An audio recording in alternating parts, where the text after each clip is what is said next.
Hamza Hakimzoda ona. Hamza Hakimzoda siymosida she'rni Ashurali Bolqizoda o'qiydi. Parcha go'sht erdik tug'ilgan vaqtimiz, onamizning bag'ri o'ldi taxtimiz.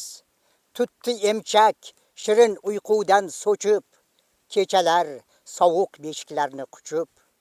2-3 yil bag'ri uzra ko'tarib, katta qildi o'zi mehnatda horib. Jonu dilda asradi bizni suyub, dedi bizni boshqa orzuni qo'yib.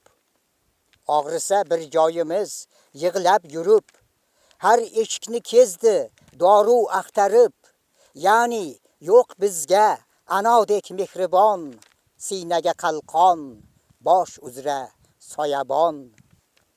Bizga ham lozim ani shod aylasak, bizga qilgan xizmatin yod aylasak.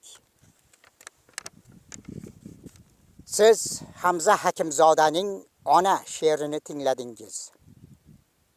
Hamza Hakimzoda siymosida she'rni Ashurali Bolqizoda o'qidi. E'tiborlaringiz uchun rahmat. 2026-yil 16 avgust